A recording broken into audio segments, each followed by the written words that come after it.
satu dengan yang lain. Usahakan kita tangkap sebab Tuhan sementara buat dan butuh semua orang harus diselamatkan. Orang banyak sudah capek saudara. Sudah capek dengan setiap persoalan masalah. Saya dan saudara adalah utusan Tuhan untuk menyampaikan pesan Tuhan menolong orang-orang yang sementara hidupnya kacau dan hancur. Berhentilah berputar-putar dengan apa yang kita alami saat. Jangan terlalu fokus dengan diri sendiri. Fokuslah keluar dan lihat. Firman Tuhan berkata, lihat ladang sudah menguning, siap untuk dituai. Siapa penuainya? Saya dan saudara adalah orang-orangnya. Amin. Berbelas kasih lihat jiwa. Saudara, di tempat di mana saya ada, ketika setiap orang lewat di depan rumah saya, karena rumah saya itu rumah utama, orang lalu lalang pergi ke kebun. Dan ketika mereka pikul beban berat, sudah tahu saya menangis. Karena saya bilang begini, dari usia mereka muda sampai mereka sudah tua berjalan tidak kuat lagi, tetap pikul beban hidup yang luar biasa. Entah itu pekerjaan, entah itu pergumulan hidup terlalu berat untuk dipikul oleh orang. Karena itu gereja Tuhan dipanggil bukan lagi berputar-putar dengan diri sendiri dan masalah pribadi. Lebih fokus ke diri sendiri, jangan lagi. Lihat, ladang sudah menguning, siap untuk dituai. Siapa penuainya? Saya dan saudara terpanggil untuk jiwa itu. Amin. Gereja jangan terlalu hidup berfokus dengan diri dan bertengkar dengan hal yang tidak penting. Tapi mari kita fokus kepada jiwa yang Tuhan taruh di hati kita. Senang sekali saya dengar tadi Tuhan berbicara, pergi karena di sana ada orang. Itu pesan Tuhan. Pergi, dia sementara tunggu, dia sementara haus, lapar, dia butuh keselamatan, dia butuh Injil, dia butuh bertemu Tuhan, dia butuh jumpa dengan Tuhan. Sebab dunia tidak ada lagi jawaban selain jawaban di dalam Kristus Tuhan. Itulah sebabnya mari kita datangi jiwa. Nah Bapak Ibu Saudara yang kekasih di dalam Tuhan Yesus Kristus, hari ini kita akan belajar bersama-sama. Ada satu kebenaran yang akan saya sampaikan kepada saudara dengan satu tema adalah jangan takut. Saudara, tema ini kadang-kadang kalau Natal selalu di mana-mana orang berkhotbah tentang jangan takut tentang pesan Tuhan. Jangan takut. Rupanya ketakutan sementara mendominasi kehidupan setiap orang. Ketakutan itu sementara menimpa semua orang. Itulah sebabnya Alkitab dengan tegas berkata jangan takut karena Tuhan tahu bagaimana memberikan jawaban yang pasti kepada orang yang takut. Saudara, saya kemarin waktu pergi, saya jujur saja kemarin, karena kita tidak pernah ada di grup mendoakan apostol sementara sakit, tidak pernah. Tiba-tiba di grup Wikerwilah kami, lebih dulu ya dikasih tahu ke kami, baru setelah itu di grup pastor ya, bahwa telah dimuliakan di hadapan Bapa di surga apostol Dr. Daniel. Nah bahwa saudara, saya tiba-tiba seperti lemas di tempat, seperti karena jujur kalau Pastor John sudah tidak ada, saya masih merasa kalau ke Jakarta ada figur seorang karisma yang luar biasa yaitu apostol. Selain yang lain-lainnya iya, tapi apostol adalah sosok pribadi yang sangat luar biasa. Setiap kali kalau kami PPJ, selain beliau, Ibu Leni pasti tahu itu, beliau peluk Pastor John pertama. Aduh Pastor John, Ibu Leni pasti di Cipiki. Pasti juga saya, saudara, dipeluk Ibu Kori, puji Tuhan. Jadi kayak ketemu kami itu seperti ketemu anak-anak yang pergi merantau jauh lalu baru ketemu. Itu peluknya betul-betul peluk kasih sayang seorang ayah. Jadi begitu beliau meninggal itu saya rasa seperti apa ya? Mungkin anak-anaknya mungkin merasa seperti itu juga, tetapi saya juga merasa kehilangan sosok yang luar biasa karena beliau begitu punya karisma yang luar biasa. Dan saudaraku yang kekasih, saya percaya orang-orang kalau kehilangan orang yang dicintai pasti terasa sakit. Karena kita baru kehilangan Pastor John. Saya jujur saja, justru saya baru mengerti akhir-akhir ini bahwa kehilangan Pastor John ternyata Tuhan ingin mengajarkan saya beberapa hal dalam hidup ini. Baru saya mengerti sekarang. Untuk menjadi seorang pemimpin, membawahi anak-anak yang anak-anak bawah saya, sekalipun mungkin usia mereka lebih dari saya, bagaimana saya berhadapan dengan mereka, bagaimana saya mengasihi mereka di tengah-tengah kontroversial merekanya, mungkin menerima saya sebagai seorang yang masih muda bagi atas play di bawah mereka. Dan itu tidak gampang, saudara, saya tahu itu, mengerti itu. Tapi akhirnya Tuhan mengajar saya banyak hal dan saya sangat mengasihi mereka. Kadang di Japri saya kasih penghormatan buat mereka. Situ yang membuat kemarin pas begitu saya kasih tahu sesuatu mereka respon dan saya berkata terima kasih Tuhan. Tadinya saya cukup takut juga memimpin orang-orang yang di bawah saya yang lebih jauh senior, yang lebih tahu banyak hal. Tapi ternyata tidak yang seperti saya pikirkan. Tuhan sementara buat sesuatu yang berbeda.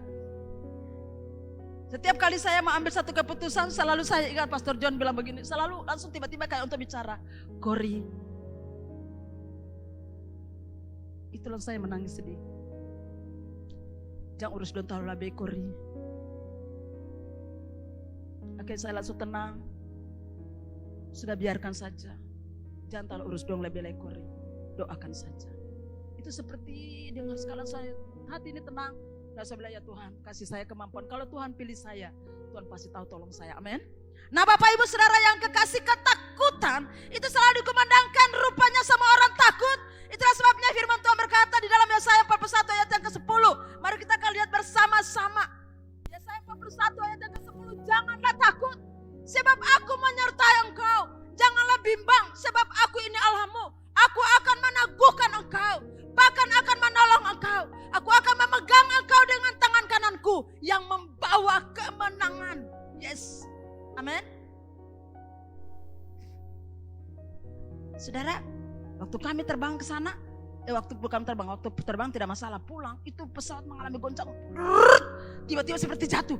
Saudara baru pernah sampai saya sampai gemetar karena kita terbang malam. Sampai pagi saya tidak tidur sedikit pun dan saya cuma berdoa menyembah Tuhan.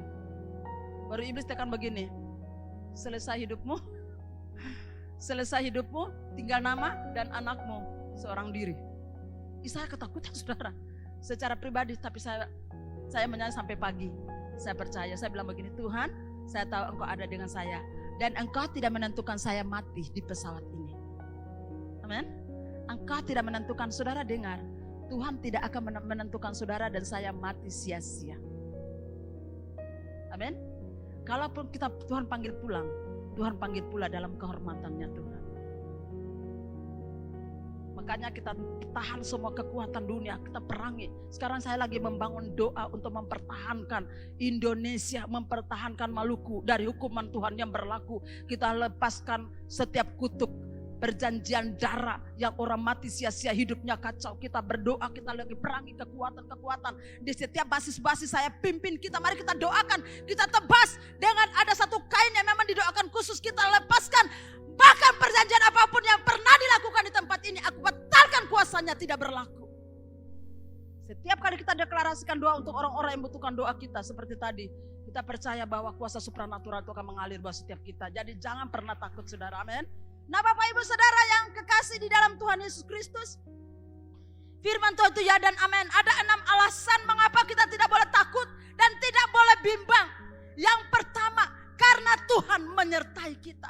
Kenapa kita tidak boleh takut dan bimbang? Karena Tuhan menyertai kita. Ayat firman Tuhan berkata, sebab aku menyertai engkau. Pertama, Tuhan menyertai kita. Ada satu terjemahan yang mungkin saudara tidak tahu terjemahan dari mana. Saat baca satu buku, saya tidak tahu terjemahan dari mana. Tapi dia bilang begini, jangan takut karena aku bersamamu. Jangan khawatir karena aku Allahmu. Ya, terjemahan ini terjemahan baru katanya. Aku akan melindungimu, aku akan menolongmu, aku akan memegangmu erat-erat dengan tanganku yang adil. Wow, amin. Tuhan pegang kita erat-erat dengan keadilannya. Sekalipun mungkin dunia buat ketidakadilan kepada kita, percayalah Tuhan memegang kita dengan keadilannya. Kadang kita merasa ada ketidakadilan, kita rasakan. Tapi jangan berkecil hati dan terus menangis. Sebab ada pembelaan Tuhan yang luar biasa kepada kita. Karena dunia berbuat ketidakadilan luar biasa. Merobek perasaan kita, menghancurkan kita. Padahal harapan sudah kita taruh. Sepertinya harapan itu disengaja dihancurkan. Tidak masalah. Percayalah Bapamu di sorga. Pegang engkau dengan tangan kanannya yang erat. Dan tidak gampang melepaskan engkau begitu saja.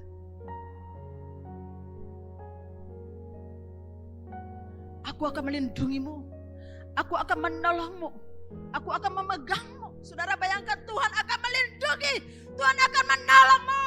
Siapa semua manusia yang bisa akan menghancurkan saudara. Bukan ada kekuatan Allah yang siap melindungi saudara.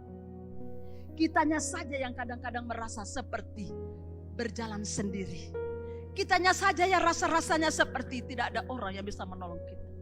Ingat, pertolongan kita datangnya dari Tuhan. Dia menciptakan langit dan bumi. Aku melayangkan mataku ke gunung-gunung. Dari manakah akan datang pertolonganku? Pertolongan kita datangnya dari Tuhan. Orang Israel, saudara, pada masa lagu ini dinyanyikan di dalam Mazmur. Diberkata dalam Mazmur 121, orang Israel pada waktu mereka akan kembali, waktu mereka akan berziarah ke bait suci, ke bait Allah di Yerusalem, dan mereka ditantang untuk kembali ke tempat mereka. Mereka harus melewati lembah, naik gunung dan turun gunung. Dan itu ada ancaman binatang buas dan orang-orang jahat yang siap untuk menyikat mereka. Dan mereka waktu ketakutannya amat sangat, mereka melayangkan matanya ke gunung dan berkata, siapa yang sanggup menolong kami? Lalu ada seorang yang dari rumah pelataran Tuhan berkata, pertolongan kalian datangnya dari Tuhan yang menjadikan langit dan bumi. Dunia sekarang butuh jawaban yang pasti, bukan lagi dakwaan. Hamba-hamba Tuhan dengar, tolonglah jemaat ini dengan kekuatan iman mereka dan bukan lagi dengan dakwaan. Sebab terlalu syarat persoalan hidup mereka, amin. Terlalu banyak persoalan mereka, terlalu banyak rintihan air mata yang mungkin saudara tidak tahu. Jangan taruh lagi beban, jangan sikat mereka lagi dengan hal-hal yang tetap menekan mereka, jiwa mereka. Tapi khotbahkanlah, angkat mereka, jiwa mereka, supaya mereka melihat kekuatan Allah yang bersinar dalam hidup mereka. Setuju, katakan amin. Dan saya percaya mulut hamba-hamba Tuhan sudah diurapi untuk menyampaikan isi hati dan pesan Tuhan yang istimewa bagi jemaat Tuhan. Umat Allah sedang dalam pembuangan di Babel.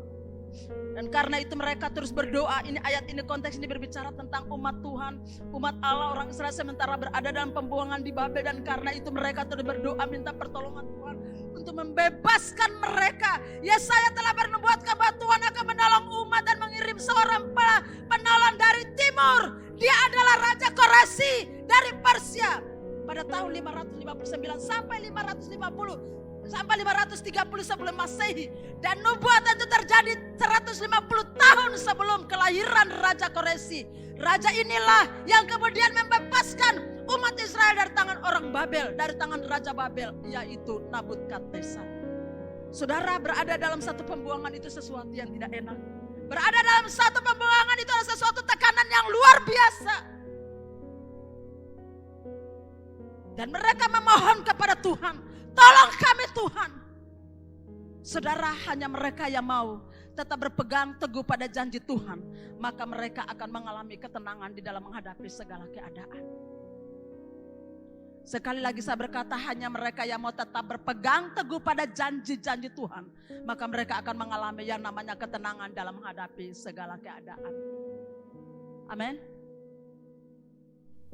Nah Bapak Ibu Saudara yang kekasih di dalam Tuhan, ini tidak gampang masalah. Ketika kita pegang janji Tuhan, maka kita bisa tenang menghadapi segala situasi, keadaan apapun itu. Dan saya lihat kemarin apostol istrinya ketika suaminya diambil, dia berkata 44 tahun. Ngomong dengan saya, dengan Ibu Leni, 44 tahun tidak gampang. Suka duka kami memulai pelayanan, suka duka kami merintis dan sampai jemaat sebesar ini dan juga punya jemaat-jemaat lokal. Tidak gampang juga. Tapi saya bisa apa? Saya cuma katakan terima kasih Tuhan. Dengan lembutnya, kan beliau bicara tuh agak lembut, dengan lembut. Saya cuma bisa bilang sama Tuhan, terima kasih Tuhan. Beliau yang ngomong, kami yang nangis. Sehingga gampang tuh saudara. Amin. Saya ini cepat ngenangis juga karena kalau saya sudah sayang orang tuh sayang sampai di saudara dengan saya, kalau sayang orang tuh sayang sampai hati, dan saya tidak sanggup untuk menyakiti siapapun. Saya sayang orang. Itulah sebabnya sudah 20 tahun saya pegang jemaat. Satu kata tidak pernah mereka ingin saya pindah sampai hari ini. Karena sayang-sayangnya sampai di hati dan bukan cuma sekedar omongan, tapi saya buktikan saya mencintai mereka. Saudaraku, ketika kita diperhadapkan dengan masalah, apa respon kita? Tuhan sedang melatih kita supaya iman kita bertumbuh. Ketika ada masalah persoalan, Tuhan sementara rindu respon saya dan saudara adalah supaya iman kita bertumbuh di tengah tantangan dan persoalan.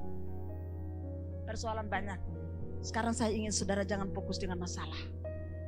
Fokuslah dengan apa yang sementara Tuhan kerjakan dalam hidup saya dan saudara. Orang kalau ada masalah terus fokus dengan diri, dia bisa pahit. Dia berkata, kenapa saya setia dengan Tuhan? Jadi fokusnya lebih lari ke diri. Kenapa kalau saya setia dengan Tuhan, tapi ini yang terjadi? Kenapa? Kenapa saya setia dengan Tuhan? Saya buat ini segala macam, tapi tetap saja ini yang saya alami. Kalau saudara fokus kepada dirimu, engkau akan kecewa sampai selama-lamanya.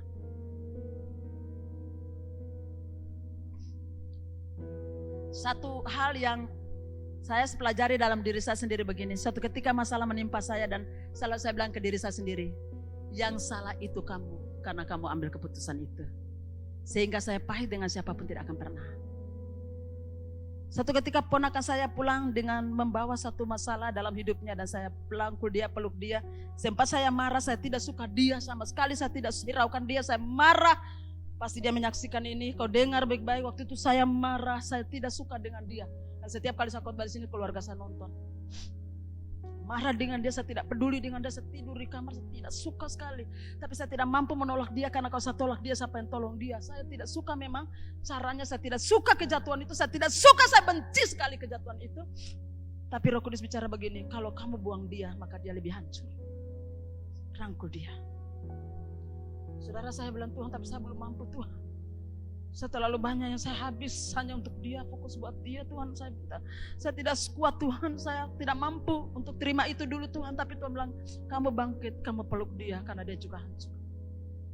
Setelah itu saya duduk di kursi, saya sengaja duduk di belakang di dapur, saya minum, lagi ambil minum, tiba-tiba dia datang peluk saya.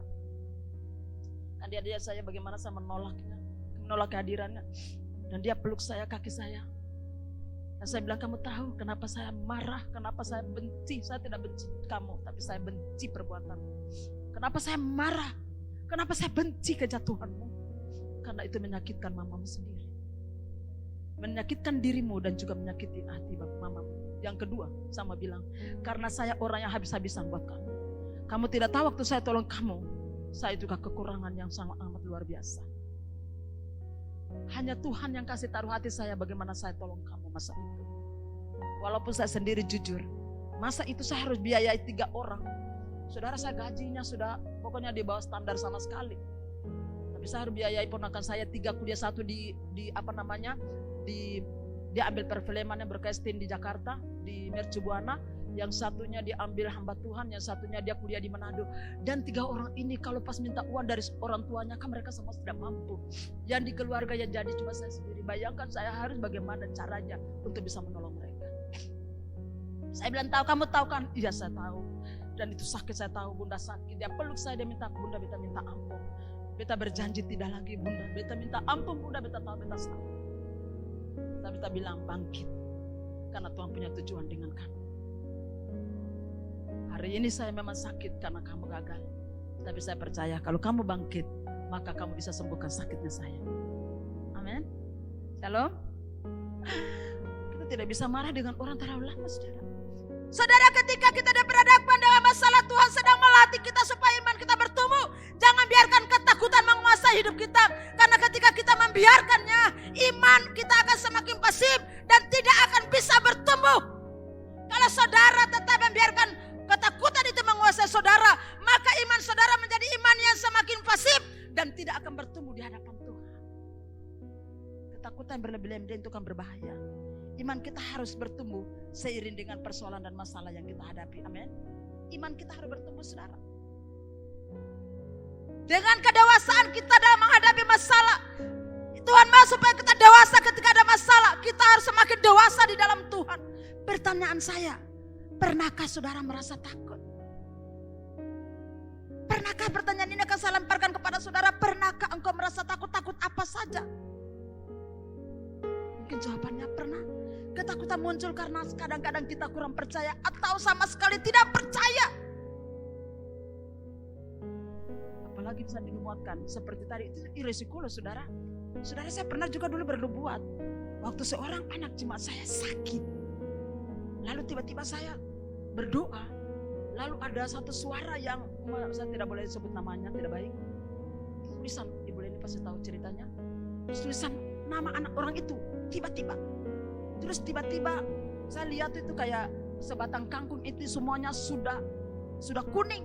dan hanya tinggal ada pucuk hijau dan mau dibuang oleh seseorang, artinya sudah putus harapan, mau buang itu kangkung. Terus saya berkata, jangan, karena dari pucuk itu semuanya akan menghijau. Tiba-tiba saya telepon, waktu itu mereka ada di RSU, saya bilang, dengar baik-baik yang saya bilang, anakmu pasti sembuh. Tiba-tiba ada satu pengerja, saya bilang, ibu hati-hati, jangan ibu nubuatkan, hati-hati, kalau yang terjadi, dia bilang ibu perlenting. Itu kesaksian palsu, hati dia nubuatan palsu, hati-hati ibu. Kita bilang tidak, yang suruh saya bilang adalah Tuhan yang suruh saya. Bukan tiba-tiba saya berangan-angan terus saya bilang, tapi karena saya betul-betul lihat Tuhan bicara, jangan buang itu. Sebab dari pucuk itu semuanya, langsung saya telepon, anakmu sembuh. Waktu saya bilang kasih keluar dari rumah sakit, dokter, waktu mereka kasih tahu ke dokter mau keluar, dokter bilang hati-hati, ambil resiko tanda tangan. Kalau terjadi apa-apa kami tidak bertanggung jawab. Saya berkata itu kata dokter, keluarkan dia. Dan saya akan doakan dia murni, dengan doa dia pasti sembuh. Saudara, itu sudah kayak tulang, karena terakhir Pastor John dengan Ibu Leni pergi doakan, dia sudah tidak ada harapan lagi untuk hidup. Tulang, kulitnya saja yang bungkus tulang. Tapi saya berani berkata, bawa pulang dia, dan saya doakan dia. Saudara, sekarang badannya lebih dari berisi, montok, pantatnya bagus sekali, pokoknya bagus, anaknya cantik sekali. Betul. Jadi kalau memang itu dilihat, asal jangan nubuatan tidak lihat apa-apa, itu berbahaya saudara. Tapi kalau memang Tuhan taruh dan engkau perkatakan itu, percayalah, pasti Tuhan akan bekerja di dalamnya. Karena dia tidak mungkin mempermalukan kita hamba-hambanya. Amin. Semungkin saudara. Kemarin ada seseorang sakit, saya berkata begini, mari taruh HP di telinganya, dan saya deklarasikan doa besar. Saudara, saya berdoa sampai saya gemetaran. Bapa, aku percaya kepada engkau. Segala kutuk, sakit, penyakit apapun itu saya berdoa. Tak lama kemudian saudara, saya dengar sudah sembuh total. Saya berkata karena dia mengimaninya dan dia mendapatkannya. Kita cuma alat, bukan kita hebat, tapi Tuhan yang berkuasa di dalamnya. Saya cabut roh maut tidak akan berlaku buat kita. Asalkan engkau percaya, engkau pasti akan terima itu jawabannya. Jadi jangan takut mendeklarasi hal besar, jangan takut berkata hal luar biasa, karena Allah bekerja di dalamnya buat saya dan saudara. Saudara, orang di Jakarta saya takut mau pergi untuk orang meninggal ini, apostol saja mereka takut, karena di Jakarta saya bisa bilang, bisa Mama Jaya telepon, Kor ingat ya Kor, pas ke masker tuh tetap loh Kor, jangan bersentuhan loh Kor, tolong Kor, cepat setelah itu pulang Kor. Aduh, pokoknya ketakutan sekali. Saya ngatur mama nih belum apa-apain, saya tidak apa-apa, untuk yang kasihan ketakutan. Saudara, jujur saya punya orang tua itu sampai hari ini, dari kasih kuliah saya sampai hari ini tetap sayang saya. Itu orang tua yang hebat luar biasa. Sampai hari ini, bukan cuma waktu saya kuliah saja, sampai hari ini. Apa saja pikir, Kor, terakhir Kor kapan kamu pulang ke Ambon? Masa sudah sampai di Seram? Loh, kapan pulangnya? Hari pemakaman itu malamnya kami terbang, karena kami lihat dia ke Jakarta tidak akan bisa lama-lama, kami ini langsung terbang pulang. Saya bilang, Mama sekalian saya pulang ke Seram juga supaya sekali capek, karena hari Minggu saya harus khotbah. Dan puji Tuhan, sekali capek hari Minggu mantap. Ketakutan muncul karena kita kurang percaya atau tidak percaya. Terkadang ketakutan muncul karena bukan kejadian yang sebenarnya, tetapi karena kita takut lebih duluan. Tidak akan bisa terjadi tapi takut duluan. Kayak contoh pesawat, mungkin pas waktu itu dia lewat tabrakan sementara saja. Mungkin dia tabrak awan atau angin yang waktu itu ada, lalu dia tabrak, tiba-tiba dia seperti terolah begitu, hanya sesaat itu. Tapi saya takutnya sampai iblis sudah berkata sudah selesai. Nanti si anak, aduh saya sampai takutnya sampai sedalam itu. Saudara coba bayangkan, yang seharusnya tidak ada. Yang lucunya Ibu Leni bilang pesawat bagoyang begini semua orang tidur enak ya. Betul dalam hati pasti dong tahu karena ada pendoa syafaat. Tapi saya tetap menyanyi saja. Entah mau goyang lagi, entah tidak, tapi saya tetap memuji Tuhan sampai singgah. Akhirnya pulang ke Tanah Olam, perjalanan saya tidur sampai orang bilang, Ibu, sudah sampai. Oh ya, sudah sampai. Karena Mama tidak tidur sepanjang malam. Ada paling kacau tuh.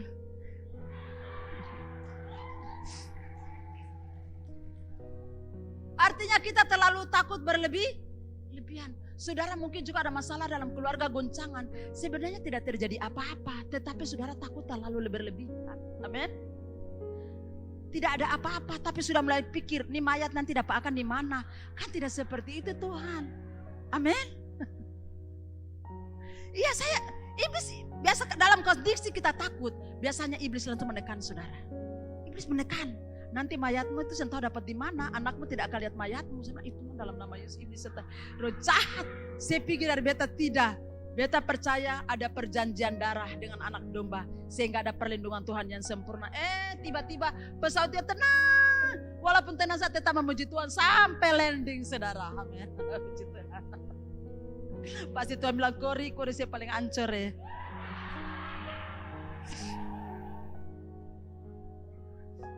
Karena ketakutan kita yang berlebihan. Karena itulah saudara jangan takut berlebihan. Kalau engkau takut, engkau percaya bahwa ada Tuhan bersama dengan kau. Pada waktu murid-murid pertama kali menghadapi badai goncangan yang luar biasa, mereka sudah tahu, habislah selesai ceritanya. Padahal mereka tidak tahu ada Yesus tidur di dalamnya. Dan kalau Yesus ada, Yesus pasti akan menolong mereka. Tapi mereka takut duluan saudara. Guru! Sampai teriak. Tidak tahukah engkau kita akan binasa? Kenapa ada goncangan badai kau tidur enak saja? Saudara tahu Yesus waktu goncangan, Yesus tahu gak sih? Dia tahu tapi saya percaya Yesus pura-pura tidur. Masa Yesus serasa kayak ada goncangan besar? Saya saja ada terasa goncangan besar di pesawat, masa Yesus tidak? Tidak mungkin kan? Yesus pasti tahu. Tapi dia pura-pura supaya jemaat Tuhan itu harus betul-betul ketika ada goncangan panggil nama Tuhan.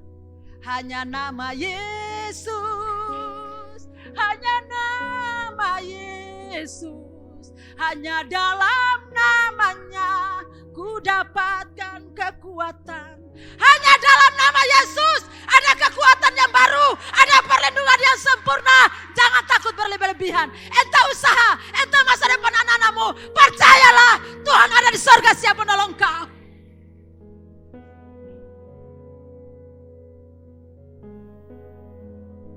Karena itu jadilah Kristen yang benar. Kristen yang benar bukan hidup tanpa masalah. Kalau saya dan kalau saudara minta hidupmu tanpa masalah, saya percaya kamu akan cepat mati. Sekali lagi, kalau kamu saudara minta hidupmu tanpa masalah, kamu pasti cepat mati.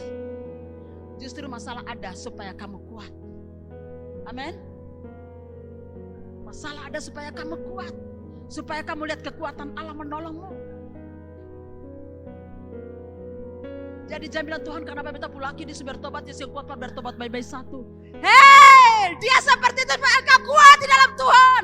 Jangan tuntut dia sempurna, kau yang harus berubah, baru suami mau berubah. Tuntut suami berlebihan padahal cerewet luar biasa.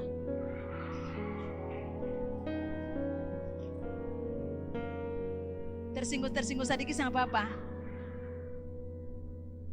Jadi kalau ada tantangan masalah, jangan mengeluh.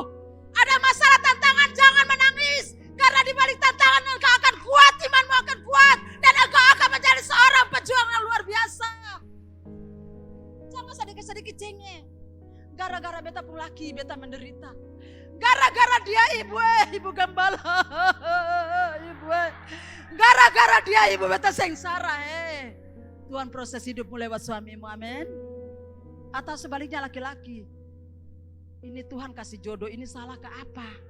Perempuan ini dulu kalau beta seng kawin yang perempuan ini maka beta seng menderita, salah. Tuhan tepat kasih dia untukmu. Amin. Dia kiri kanan. Kalau ada kiri kanan istrimu bilang, "Ma, terima kasih Tuhan kasih saya para beta, aduh wanita hebat biar dia lancang sedikit mau polo dia sah." Lah suami lah istri bilang para laki, "Terima kasih Pak, Tuhan kasih saya tepat." Dengar baik-baik, siapa yang goncang rumah tangganya, Tuhan akan goncang hidupnya. Sekalipun mungkin istrimu dia cerewet, tapi kalau engkau goncang rumah tanggamu hanya karena dia cerewet, maka Tuhan akan goncang hidup saudara. Jangan coba-coba goncang rumah tanggamu, karena Tuhan akan goncang hidup saudara. Hiduplah dengan pasanganmu sampai Tuhan panggil pulang satu-satu. Amin. Biar lewat di mukamu mantan ini dia licin murni. Kadang-kadang laki-laki itu terpesona dengan mantan. Satu di pinggirin dia takoro ancur, pas kali satu nih pakai baju dia sentuh akan bagaimana. Lalu pas mantan lewat dia pun body masih begitu, aduh. Stop berhubungan dengan mantan. Lalu bilang, coba minta dia pun nomor, beta minta dia pun nomor do. Lalu diam-diam di belakang lama itu bilang, "Paus emang apa?" Sabar ini ke apa, teman kerja. Berapa banyak laki-laki yang tipu istrinya dengan bilang teman kerja. Perempuan ini kadang-kadang maniso dan laki punya segala macam hal, mau tahu habis. Makanya kadang-kadang laki-laki itu marah karena terlalu maniso. Makanya kau dapat tampar karena maniso, katakan terima kasih tuh.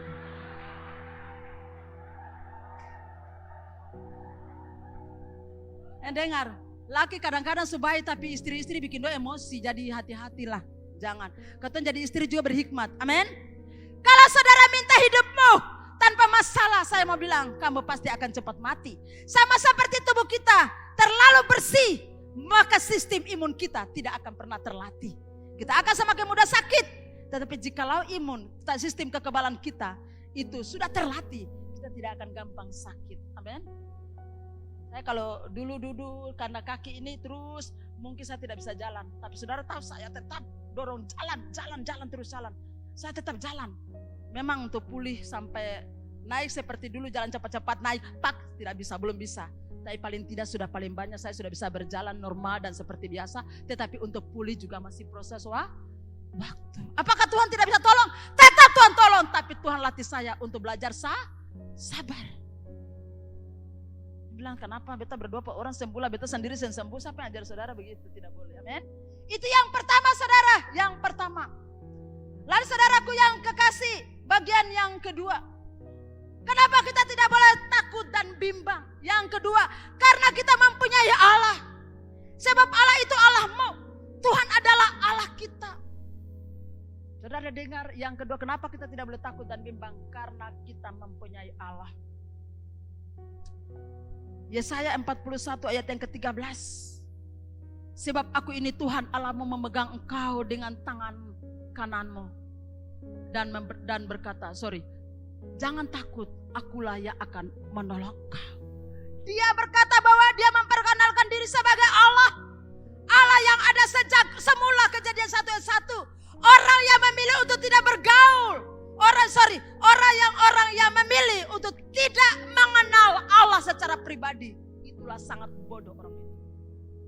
Saudara hidup dalam kekristenan, kita harus punya satu keputusan. Saya akan ikut Tuhan sampai akhir hidup saya. Itu baru bilang orang Kristen yang luar biasa. Jangan jadi orang Kristen yang biasa-biasa. Kalau orang Kristen biasa-biasa di mana-mana ada. Tapi jadilah orang Kristen yang luar biasa. Yang kalau orang lain buat dosa, saya tidak boleh buat. Karena saya tahu ini masalah pilihan saya dengan Tuhan. Dan saya akan hidup dalam berkat yang berkelimpahan. Jangan takut. Ambil keputusan. Karena Allahmu. Dia Tuhan Allah yang luar biasa. Mazmur 14 ayat yang pertama. Lalu saudara kita juga lihat Mazmur 14 ayat yang pertama. Untuk pemimpin biduan Mazmur, orang bebal berkata dalam hatinya, tidak ada Allah. Busuk dan jijik perbuatan mereka. Tidak ada yang berbuat baik. Kalau orang yang tidak mengenal Allah adalah orang yang busuk dan jijik di hadapan Tuhan. Kita harus ambil keputusan mengenal Allah dengan sungguh-sungguh. Amin. Mengenal Allah ada banyak tantangan, mengenal Allah ada banyak masalah persoalan. Tapi tidak mengapa engkau sementara dilatih untuk jadi kuat di dalam Tuhan.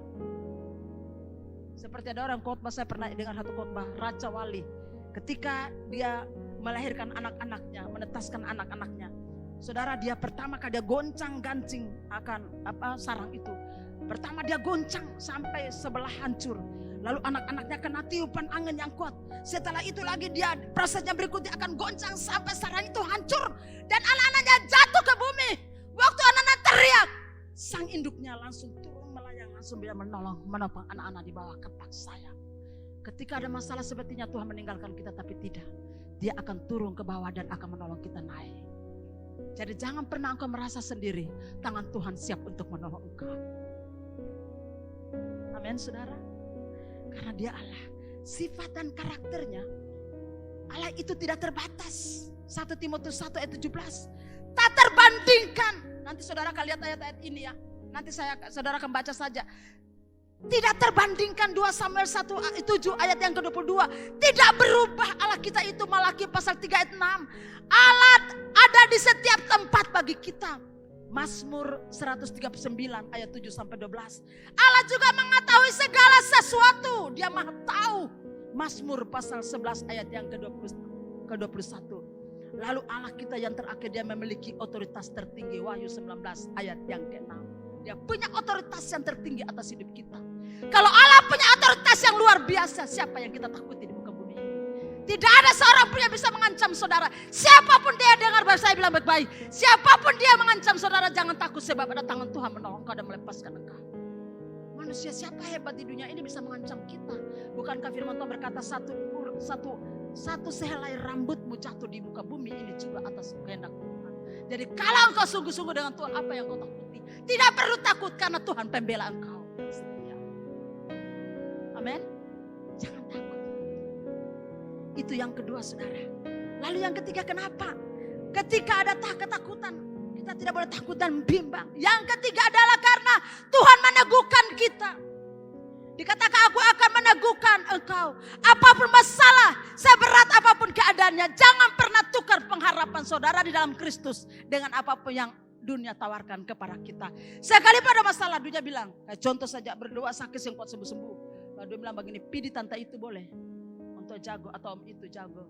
Saudara, kalau bilang jago, jujur ya, jujur. Saya juga hidup di dunia itu sebelum kenal Tuhan. Papa saya juga orang jago. Di sini mungkin saudara belum pernah tahu kalau ada orang hilang, mandi sungai langsung hilang, tidak dapat. Saudara jujur, tapi papa saya sudah di sorga. Papa saya sebelum bertobat, papa saya bisa panggil orang itu, dia keluar dari dalam air itu. Jago saudara. Jujur saya bilang, karena kami ini anak adat, jadi katanya di dusun itu papa saya yang kuasai. Jadi kalau ada orang hilang, udah berapa kali orang hilang selalu panggil bapak saya begini. Bapak, tolong beta anak hilang. Kita bilang hilang jam berapa? Jam sekian. Di mana? Sini. Waktu apa? Waktu dia mandi. Pergi pulang. Nanti beta panggil dia keluar. Tapi bapak bilang begini, jangan ada orang di situ Kamu bakar lampu saja taruh situ, nanti panggil dia pulang. Sudah hilang 1 hari lebih, 2 hari. Bapak saya tinggal pergi begini, keluar, langsung keluar saudara. Betul. Jadi kalau bilang pintar jago, itu bapak pintar. Ketika dia bertobat terima Tuhan Yesus, dalam papa itu semua yang papa punya salah. Mari papa lepaskan. Tidak gampang papa saudara papa saya, karena dia tua adat di tanah Nau. Untuk menangani papa saya itu tidak mudah. Dia pernah ancam saya dengan panah-panah. Dia pernah bilang, saya berdoa, saya pun jago berdoa tuh nanti beta lihat. Kalau kerusuhan nih orang saya datang bunuh Ose itu terlalu amat. Beta baik, beta panah-panah ada. Beta bilang, beta pun Tuhan pembela. Bang panah-panah itu nanti orang salib bapak diangkat. Tidak boleh keluar mau ke pintu saya bilang. Tidak boleh keluar saya bilang. Ada orang datang panggil papa saya. Biar kalau orang penonton tidak masalah. Ada orang tua-tua itu datang panggil papa saya. Ica keluar. Karena bapak ini panggil selain toko. Ini ada toko rohani juga yang memanggilnya waktu itu. Suruh keluar. Ketemunya di satu tempat. Ya tempat. Nah, saya bilang lagi. Saudara panggil saya berkata, pergi. Papa saya tidak boleh keluar mau ke pintu rumah. Saudara dengar, itu saya cuma anaknya. Mama saya bilang, Ustaz paling berani kori. Ustaz paling berani. Papa saya tidak berani keluar saudara. Saya bilang begini, Papa, satu anak sudah meninggal. Papa mau kalau Papa keluar, maka ada pengorbanan yang kedua. Pilih mana, keluar atau tidak keluar. Papa saya tidak keluar saudara. Tapi dia marah dengan saya. Dia bilang, berbeta mama, anak kalau beta seingat dia, maka kita bunuh dia, boleh anaknya. Tapi tidak bisa bikin apa-apa saya saudara. Karena saya punya otoritas surgawi dari Tuhan. Kamu dengar, kalaupun kamu harus lawan orang tuamu karena mereka, jangan takut, Tuhan pembelamu. Saya ini anak. Saudara papa saya itu toko. Waktu papa saya meninggal saudara rapat darurat tiba-tiba untuk bagaimana prosesi pemakamannya dia harus digelar secara adat saudara. Tapi semuanya tidak terjadi lagi. Itu tidak gampang. Makanya saya lawan, jadi jangan sibuk urusan yang akan sudah. Amin. Jangan takut. Kita punya Tuhan, punya otoritas yang luar biasa. Dia bilang perbeta bicara sabaran tentang nanti si mulut tak putar. Sampai hari ini mulut saya tetap normal. Allah kita berkuasa. Saudara, Tuhan meneguhkan kita jangan tukar dengan apapun. Sekali orang bilang kalau sakit pergi di orang ini sembuh. Jangan percaya, dia punya kekuatan double di dalamnya.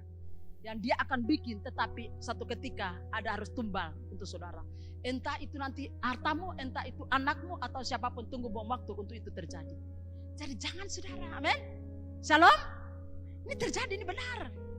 Saya ini yang khotbah ini penguasa dulu tanah Nahupung anak. Kalau Tuhan bisa tolong saya, Tuhan juga bisa tolong saudara, asal jangan kompromi.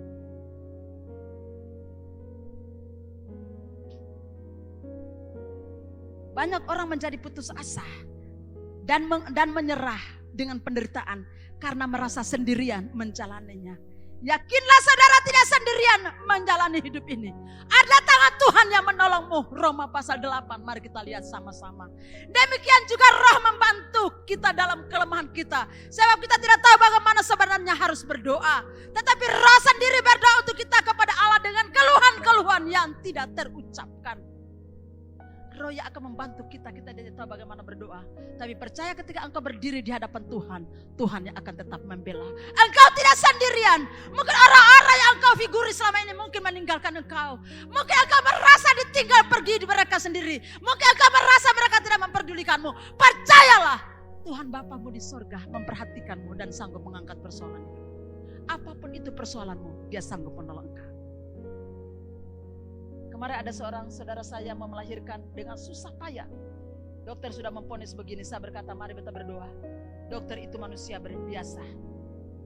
Tapi mari kita bilang tangan Tuhan ada. Saya berdoa untuk anaknya. Saya berdoa untuk dia dan dia bisa melahirkan dalam kesempurnaan yang luar biasa. Jangan pernah biarkan imanmu menjadi goyah ketika mengalami penderitaan. Karena ada kemuliaan yang Tuhan sediakan bagi saya dan saudara.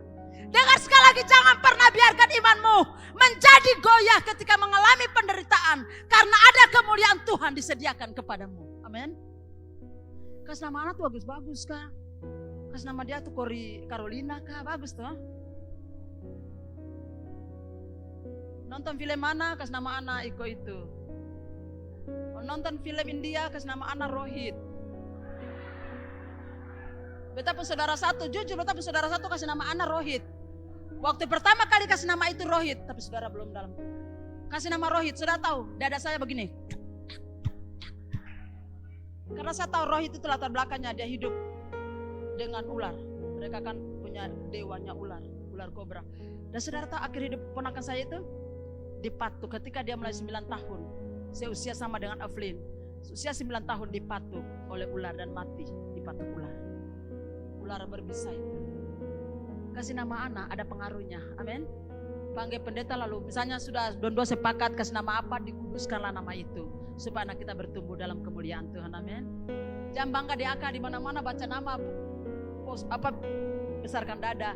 Siapa mau nama gagah kayak India Sabiji nih, ayo cilaka Joy. Jangan kasih nama anak yang bagus lah.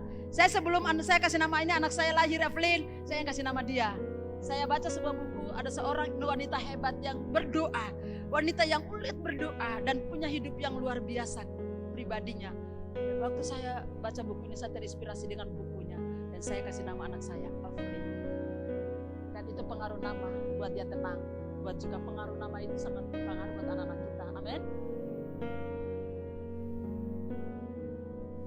Oke, itu yang ketiga. Yang keempat, kenapa kita tidak boleh takut dan bimbang? Karena Tuhan adalah penolong bagi kita. Yang setuju katakan amin. Yang keempat, bahkan akan menolong engkau. Ibrani 13 ayat yang ke-6. Coba kita lihat sebentar. Sebab itu dengan yakin kita dapat berkata, Tuhan adalah penolongku. Wow. Aku tidak akan takut apakah yang dapat dilakukan manusia terhadap aku. Saudaraku, kalau kita memperhatikan situasi seperti sekarang ini, dengan berbagai macam perubahan dan kondisi yang terjadi, hampir semua orang mengalami yang namanya ketakutan, betul? Takut tidak mampu membiayai anak-anak, sekolahnya anak, takut tidak mampu untuk memenuhi semua kebutuhan sehari-hari, takut menjalani kegagalan, takut menghadapi hari esok. Apalagi tahun 2021 dengan berbagai macam rasa misteri yang ada, pasti juga namanya takut. Ketakutan adalah tanggapan emosi terhadap ancaman atau suatu mekanisme pertahanan hidup dasar yang terjadi sebagai respon terhadap stimulus tertentu seperti rasa sakit atau ancaman bahaya lainnya. Dari sudut psikologi, ketakutan adalah wajar. Dari sisi psikologi, takut itu wajar, saudara, wajar. Dengar.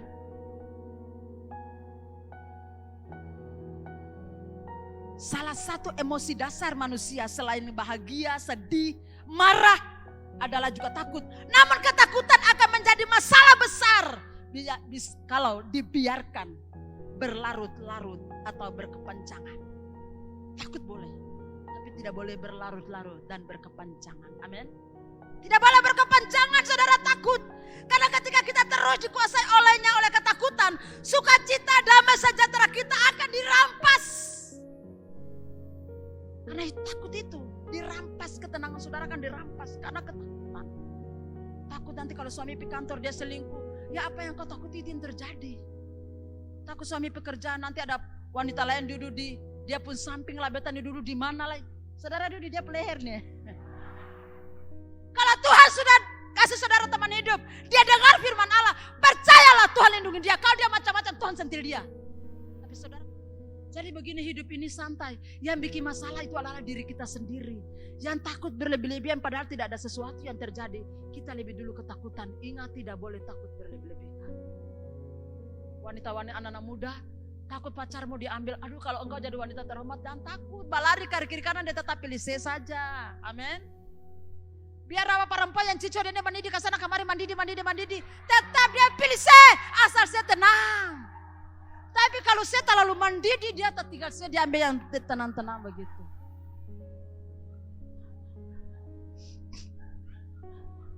Jangan ketakutan yang berlebih-lebihan. Karena ketika kita terus dikuasai oleh ketakutan, maka damai sejahtera sukacita kita dirampas. Alkitab berkata bahwa Tuhan akan memberi kepada kita bukan roh ketakutan, melainkan roh yang membangkitkan keberanian. Amin. Yes, itu yang keempat. Ayat-ayatnya tinggal saudara buka. 2 Timotius 1 ayat 7 supaya tidak terlalu panjang khotbah saya. Ya. Ibrani 13 ayat 5b saudara tinggal baca. Yang kelima, karena Tuhan memegang kita dengan tangan kanannya. Kenapa kita tidak perlu takut? Karena Tuhan memegang kita dengan tangan kanannya. Aku akan memegang engkau dengan tangan kananmu. Kita sering jumpai dalam Alkitab tentang tangan kanan. Saya pernah khotbah sini juga bicara tentang sisi kanan. Saya tidak akan ulang lagi. Tetapi sering tangan kanan bisa diartikan orang yang dipercaya. Kenapa firman Tuhan dalam Alkitab sering kita jumpai dengan tangan kanan? Allah ingin menggambarkan tentang kuasanya, tentang pertolongannya kepada umat. Tuhan akan pegang kita erat-erat. Seperti terjemahan tadi. Kalau Tuhan pegang kau dengan erat-erat, apa yang bisa engkau takuti ancaman di dunia ini tidak akan perlu engkau takuti. Karena Tuhan pegang engkau. Tuhan pegang anak-anakmu. Mungkin orang memperkatakan yang buruk tentang anak-anakmu, tapi Tuhan tidak. Dia sementara merancangkan hal baik kepada anak-anakmu. Dengar Bapak, jangan takut dengan ucapan-ucapan. Siapapun yang mengucapkan hal buruk tentang anak-anakmu, dia tidak seperti itu. Perkatakan, Tuhan saya percaya, anak-anakku ada dalam garis ilahi. Anak-anakku jadi anak-anak luar biasa dalam pandangan Tuhan. Anak-anakku akan jadi orang-orang penting di negeri ini. Anak-anakku akan menjadi orang-orang terhebat di negeri ini. Mereka akan punya posisi-posisi luar biasa di kota ini. Percaya itu akan terjadi. Jangan terlalu terambang-ambing dengan perkataan orang. Karena bukan perkataan orang yang menentukan masa depan anak-anakmu. Tapi perkataanmu sendiri dengan firman Tuhan yang akan menentukan masa depan anak-anak saudara. Amin. Amin saudara. Jadi jangan takut dengan ucapan apapun terhadap masa depanmu. Karena Tuhan punya rancangan yang luar biasa tentang masa depanmu. Amin. Masa depan kalian ada masa depan yang cerah. Masa depan kalian adalah masa depan yang penuh dengan harapan yang pasti. Jangan takut sebab Tuhan bertanggung jawab untuk itu.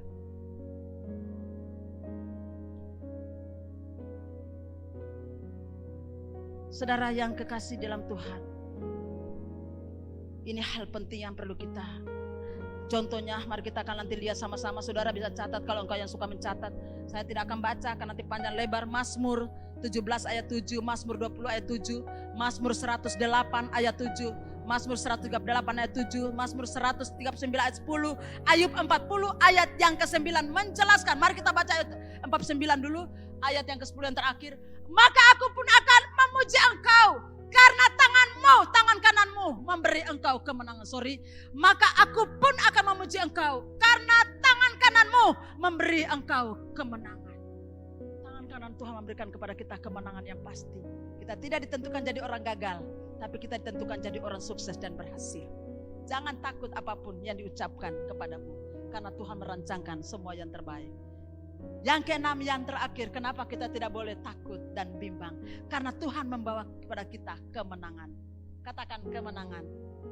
Saudaraku, kebangkitan Kristus adalah keunikan kekristenan dibandingkan dengan agama lain. Yesus memberikan kepada kita beberapa kemenangan. Yang pertama, kemenangan atas maut. Saudara, kita lihat dari 6, yang keenam yang terakhir ini ada satu poin. Tuhan memberikan kepada kita kemenangan atas maut. 1 Korintus 15 ayat 54b sampai 57. Saudaraku yang kekasih, maka akan genaplah firman Tuhan yang tertulis, maut telah ditelan dalam kemenangannya. Hai maut, di manakah kemenanganmu? Hai maut, di manakah sengatmu? Sengat maut ialah dosa, dan kuasa dosa ialah hukum Taurat. Tetapi syukur kepada Allah telah memberikan kepada kita kemenangan oleh Kristus Tuhan kita. Yes, amin. Kita menang di dalam Kristus, kemenangan atas maut. Ya saudaraku yang kekasih, ini kemenangan yang pertama. Ingat, maut adalah musuh manusia terbesar. Maut tidak dapat dikalahkan oleh kekayaan, kekuatan fisik, atau kepandaian otak. Ketiga hal itu biasanya digunakan oleh manusia. Kekayaan, kekuatan fisik, dan kepandaian. Untuk mempertahankan dan mengembangkan hidup mereka. Namun ketika maut datang, saudara dengar.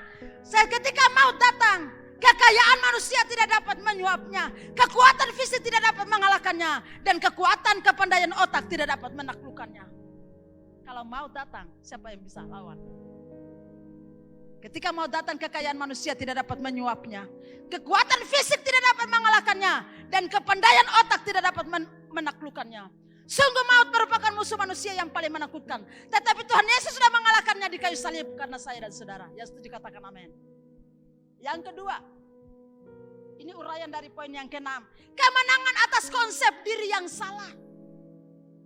Setelah maut, musuh terbesar kedua manusia adalah diri sendiri.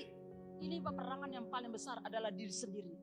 Saudara dengar, manusia menjadi kacau jika setiap pribadi tidak dapat mengontrol dirinya.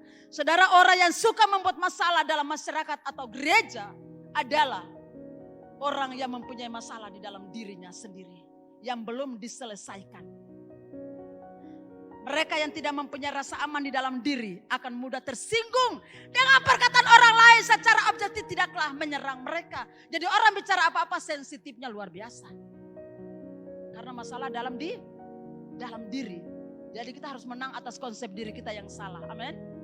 Lalu yang ketiga, kemenangan atas segala tantangan dan kesulitan. Yang keempat, kemenangan atas perasaan takut dan keliru. Jadi kita harus menang. Tuhan sudah bawa kita dalam kemenangan. Kemenangan atas segala tantangan dan kesulitan, kita harus tetap menang. Katakan, saya pasti jadi pemenang. Sekalipun masalah badai ini terjadi, tapi badai ini pasti berlalu. Kemenangan ada di tangan saudara, bukan tangan orang lain. Tuhan memberikan kepada kita kemenangan yang pasti. Jadi saya perlu takut. Kemenangan atas perasaan takut dan keliru. Dan kemenangan yang kelima, kemenangan untuk hidup memuliakan Tuhan. Keenam, kemenangan untuk gerejanya. Gereja Tuhan tidak ada seorang pun yang bisa mengganggu gugat. Karena Tuhan yang menaruh gerejanya, Tuhan ada. Iblis pun tidak akan sanggup menghancurkannya. Itulah sebabnya jangan pernah takut dan bimbang. Sebab Tuhan menyertai kita. Jangan takut sebab engkau spesial di mata Tuhan. Engkau mulia. Dengar, oleh karena engkau berharga dan mulia, Tuhan mati buat saya dan saudara. Siapapun di muka bumi ini, siapapun dia, dengar, tidak akan bisa menaruh kata-kata jahat kepadamu. Engkau tetap hidup berhasil, beruntung, diberkati berlimpah-limpah, karena ada tangan Tuhan yang menolong engkau. Biarlah firman Tuhan yang saya sampaikan ini menjadi kekuatan buat saya dan saudara untuk menjalani hidup ini dalam kepastian. Tuhan tetap menjadi yang terbaik kita. Mazmur 41, Yesaya 41 ayat 10 menjadi jaminan kita di hari ini. Amin. Mari saudara.